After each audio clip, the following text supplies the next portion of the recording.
जय श्री कृष्णा। जैसा कि आप लोग जानते ही हैं कि प्राचीन काल में लोग हिमालय के आसपास ही रहते थे। वेद और महाभारत पढ़ने पर हमें पता चलता है कि आदिकाल में प्रमुख रूप से ये जातियां भी थी, जिनमें देव, दैत्य, दानव, रीछ, नाग, मानव, वानर आदि थे।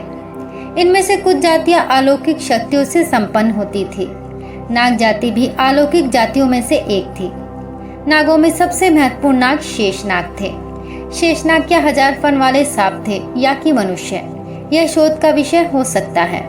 हालांकि कई जगहों पर उन्हें एक पुरुष के रूप में भी चित्रित किया गया है और यह भी कहते हैं कि उनके मुख्यतः 1000 भाई थे और यह भी कहा जाता है कि वे अपनी इच्छा से नाग का रूप धारण करने की क्षमता रखते थे।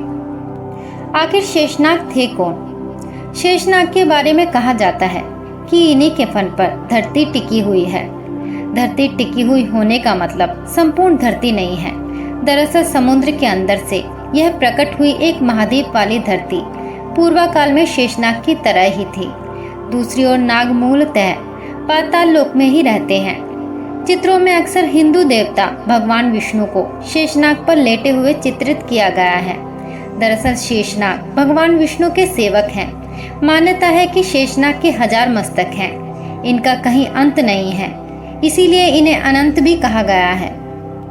शेषनाग को ही अनंत कहा जाता है, जो कश्यप ऋषि की पत्नी कद्रू के बेटे में सबसे पराक्रमी और प्रथम नागराज थे। कश्मीर के अनंतनाग जिला इनका गढ़ था। ऋषि कश्यप की पत्नी कद्रू के हजारों पुत्रों में सबसे बड़े और सबसे पराक्रमी शेषनाग ही थे।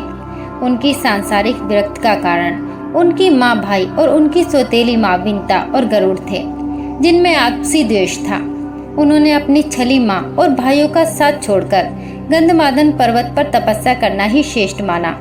ब्रह्मा ने प्रसन्न होकर उन्हें वरदान दिया और उन्हें पाताल लोक का राजा बना दिया। इसके अलावा उन्होंने भगवान विष्णु का सेवक बनना अपना सबसे बड़ा पुण्य समझा। शेषनाग के पृथ्वी के नीचे जाते ही अर्थात जल लोक में जाते ही उनके स्थान पर उनके छोटे भाई वासुकी को राज्य तिलक कर दिया गया। दरअसल इनकी कथा इस प्रकार है। ब्रह्मा जी के मानस पुत्र प्रजापति कश्यप की 2 पत्नियां थी, एक कद्रू और दूसरी विनीता। कद्रू ने सर्पों को जन्म दिया, वहीं विनीता ने पक्षियों की उत्पत्ति हुई। कद्रू को विनीता से ईर्ष्या थी। उन्होंने एक बार क्रीड़ा में विनीता को छल पूर्वक हरा दिया और उसे दासी बना लिया। जब शेषनाग ने देखा कि उनकी माता व भाइयों ने मिलकर मौसी विनीता के साथ छल किया है तो वह बहुत दुखी हुए। उन्होंने तभी अपनी माँ और भाइयों का साथ छोड़ दिया। फिर वह गंधमादन पर्वत पर तपस्या करने चले गए। इन्हें कंद्रू नंदन, अनंत, आदिदेश, कश्यप आदि भी कहा जाता है।